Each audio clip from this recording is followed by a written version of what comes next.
Un fuerte agradecimiento especial para todos los miembros del canal, debido a que me apoyan económicamente para que continúe con mi contenido en YouTube. Recuerda que puedes suscribirte a los miembros del canal con un costo de 10 pesos mexicanos, o por 50 pesos mexicanos tener acceso a contenido exclusivo. Los quiero muchísimo, gente hermosa de YouTube. Se despide Visceral, hasta pronto.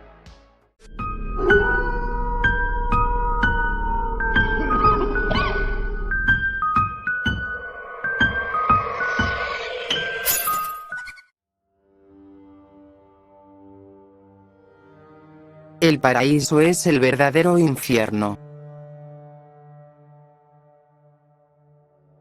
Durante la década de los años 80, en una prisión de máxima seguridad en el país de Panamá, hubo una fuga de prisioneros. Todo esto inició debido a que un grupo criminal bastante importante del país, habían planeado el escape de su jefe de cartel. Este había sido detenido hace 3 meses durante una operación militar, es por ello que sus subordinados planearían el escape de su patrón. Fue así que el lunes 18 de mayo del año de 1987, alrededor de 150 personas armadas entrarían a la prisión con la ayuda interna de los prisioneros que pertenecían al cartel. Estos debían iniciar un motín y así darles la oportunidad y el tiempo de entrar a la prisión a la fuerza. Una vez dentro matarían a todos los guardias de seguridad y sacarían a su jefe. Desgraciadamente el plan tendría inconvenientes, debido a que si bien el motín había tenido efecto, debido a que la mayoría de las puertas de las celdas se habían abierto para que los prisioneros salgan y distraigan a los guardias, estos le dieron prioridad a los hombres armados del cartel, lo que inició en un tiroteo por toda la prisión. Decenas de prisioneros morían como daño colateral debido al enfrentamiento. Algunos aprovecharon la oportunidad y se dieron a la fuga de la prisión, otros tomaron venganza en contra de otros prisioneros o guardias, y muy pocos se quedaron en sus celdas. No querían nada que ver con todo lo que estaba sucediendo afuera. Desgraciadamente para nuestro protagonista, este se dio a la fuga y en su intento de escapar de la prisión, recibió varias balas perdidas en su espalda, piernas y en el cráneo. Incapaz de soportar el dolor de sus heridas, este cayó rendido al suelo, desangrándose rápidamente e incapaz de pedir ayuda.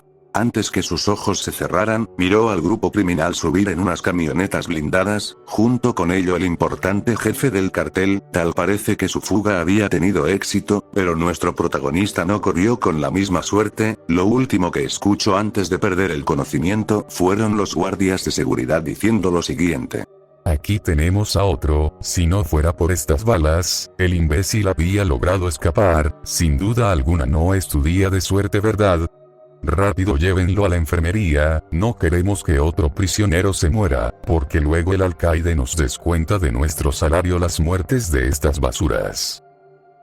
Una vez que perdió el conocimiento, inmediatamente la recuperó, pero esta vez no sentía nada. El dolor de las balas había desaparecido, sentía que su cuerpo estaba perfectamente bien. Es por ello que se levantaría, pero una enorme luz en el cielo no lo dejaría ver por unos segundos, hasta que su visión se fue acostumbrando poco a poco, hasta que reveló aquello que ocultaba aquel intenso brillo. Nuestro protagonista no se encontraba en la enfermería de la prisión, ni mucho menos en ningún lugar que hubiera estado antes. Todo el paisaje parecía tan surrealista, fantasioso y por supuesto con ligeros toques divinos. Tras mirar a su alrededor por unos segundos, se daría cuenta en dónde se encontraba, y ese lugar es el paraíso. No parecía exactamente como lo habían descrito, pero definitivamente este es el cielo divino de Dios. Mirando a más detalle, también se daría cuenta que el lugar es bastante extenso. No podía mirar el horizonte por ningún lado, pero lo que más le llamó la atención fue mirar a cientos de personas llegando al paraíso. Todos estaban separados por cientos de metros de distancia, así que solo alcanza a verlos desde lejos. Tampoco podían comunicarse, debido a la lejanía. Intrigado y con bastante curiosidad, comenzaría a caminar hacia adelante. Por otro camino no parecía una buena opción. Atrás de él no había nada, literalmente nada, un abismo totalmente oscuro que emitía extraños sonidos. Dicho abismo parecía no tener final. Cuando decidió verlo, un miedo irracional invadió todo su cuerpo. No sabía qué estaba viendo exactamente, lo que sí sabía era que no tenía que saltar allí adentro. Es por eso, que nuestro protagonista caminaría hacia adelante, no hacia los lados ni mucho menos hacia el abismo oscuro. Ir hacia adelante parecía ser el único camino relativamente seguro por ahora. Durante algunos minutos caminando se comenzaría a encontrar personas en su camino, estas parecían estar tan confundidos y desorientados como él, pero lo más importante es que no hablaban en el mismo idioma. Algunas personas hablaban en francés, otras en portugués, ruso, inglés, japonés y chino mandarín, entre otros idiomas más. Incapaz de comunicarse seguiría caminando, hasta que eventualmente se encontraría con un viejo conocido suyo de la prisión. Este le contaría que lleva horas caminando en otras direcciones pero siempre regresa al camino principal.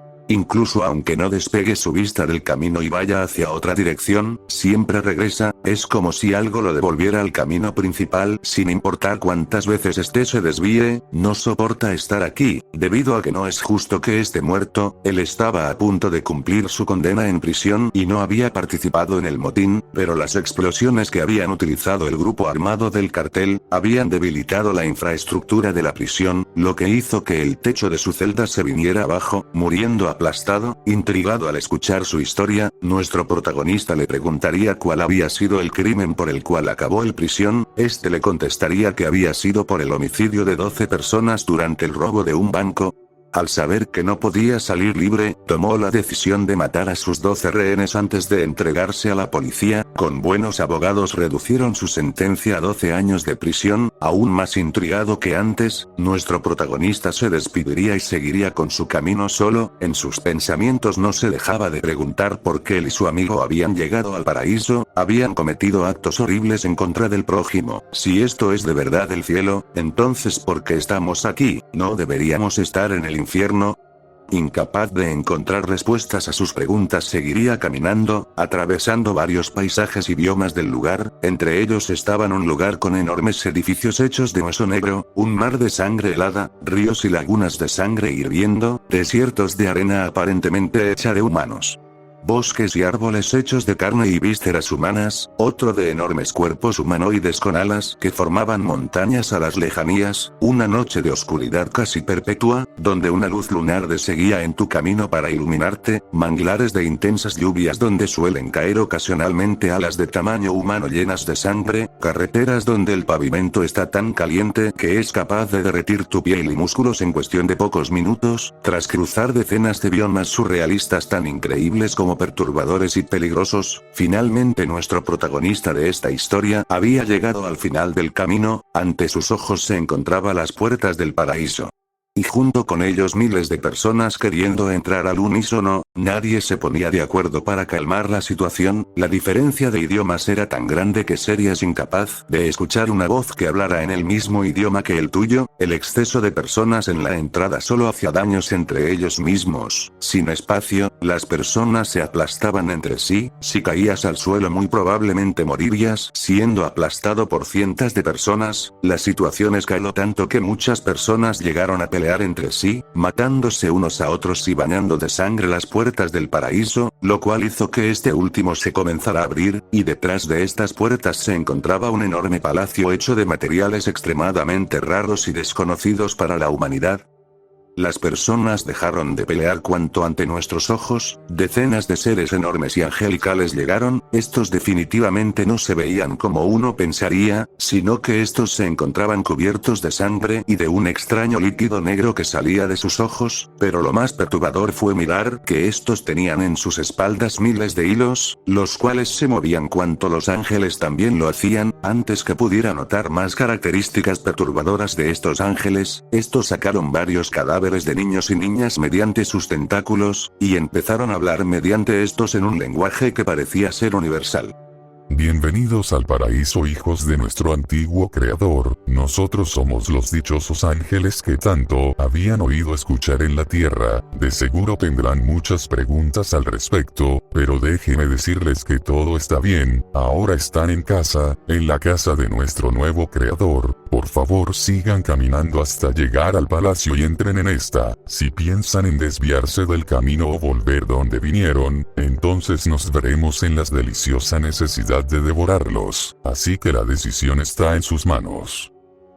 Tras escuchar estas palabras, muchísimas personas salieron huyendo, pero tan pronto lo hacían, los ángeles los aplastaban con sus enormes tentáculos, o los agarraban y posteriormente los devoraban en sus fauces. El caos, el terror y pánico inundaron el lugar en pocos segundos, mientras las personas gritaban y suplicaban por sus vidas. Los ángeles se reían de estos mientras los devoraban. No importa si eres niño, adulto o anciano, los ángeles te comerían sin dudar. No tenían ningún código de ética o moral, porque ellos genuinamente disfrutaban de causar terror a los humanos. La carnicería siguió por alrededor de 15 minutos y tras acabar, yo había sido el único que seguía con vida, los demás habían sido asesinados por estos ángeles. Todo el suelo celestial se encontraba cubierto de sangre, vísceras, y miles de kilos de carne humana. Antes que pudiera vomitar por reflejo, uno de los ángeles se me acercó con el cadáver de una niña de 4 años y me dijo: Tú y yo no somos tan diferentes, ¿sabes?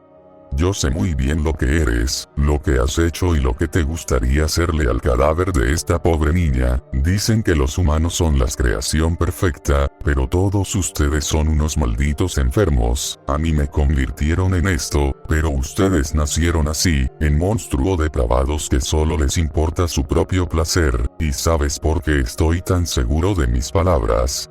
Pese a estar ante mi extraordinario y aterradora presencia, no le has quitado el ojo de encima al cadáver desnudo de esta niña. Sé qué cosas te gustaría hacerle, porque puedo leer tus pensamientos, y efectivamente no somos tan distintos, humano, porque tú eres peor que yo. Sigue caminando hasta llegar a la mansión, maldito depravado sexual. Nuestro protagonista, temeroso y asustado, siguió caminando hasta llegar a la mansión, abrió la enorme puerta y entró en lo que parecía ser un banquete de platillos hechos de carne angelical, demoníaca y humana, pero lo más perturbador fue mirar quiénes iban a disgustar de ese banquete. El comedor estaban llenos de arcángeles y demonios, todos presentaban las mismas características: líquido negro saliendo de sus orificios, cubiertos de sangre y vísceras, y tenían esos hilos en sus espaldas que parecía mover cada acción de sus cuerpos. Antes que pudiera salir huyendo por su vida, una voz hizo que se detuviera por completo, la voz de la mujer más hermosa que haya escuchado en su vida. Aquella voz provenía del final del comedor, y efectivamente la voz sí era de una mujer. Esta se levantó de su silla. A diferencia de los ángeles y demonios, esta no tenía ninguna de las perturbadoras características, sino al contrario, parecía que su cuerpo y rostro fueron esculpidos a mano, y prestando atención al más minúsculo detalle, esta se presentaría a sí misma como la nueva creadora, la dueña del paraíso y del infierno, donde todas las almas humanas vendrían a parar. No importa si habían sido buenas o malas, todos llegarían aquí y tendrían el tan dichoso descanso eterno, pero solo sería alcanzado al dejarse devorar sus almas. Solo las personas más infames y depravadas podían salvarse de ser devoradas, almas tan infames como la de nuestro protagonista, un abusador sexual de menores, secuestrador, torturador y homicida. Durante 30 años estuvo cometiendo estos crímenes, hasta que fue atrapado por un descuido. Su sed sexual y de sangre son igual de enormes, y es por ello que había llegado tan lejos en el paraíso, porque es justo este tipo de almas depravadas las únicas que sobrevivirían. Antes que nuestro protagonista pudiera decir algo, empezó a sentirse extraño, como si su corazón latiera y dejara de hacerlo. Tal parece que en la Tierra, un equipo médico trataba de salvarle la vida. La nueva creadora abrazaría a nuestro protagonista antes que éste se fuera del paraíso y le diría: si consigues que tu alma se vuelva más infame y corrupta, entonces tienes el verdadero paraíso asegurado, donde podrás hacer de las tuyas sin límites con todas las almas humanas que lleguen. Tras escuchar estas palabras, nuestro protagonista volvería a la vida, en una cama de hospital. Tal parece que la prisión lo envió allí para salvarle la vida, pero lo único que habían hecho era evitar que ascendiera, porque después de todo el paraíso es el verdadero infierno.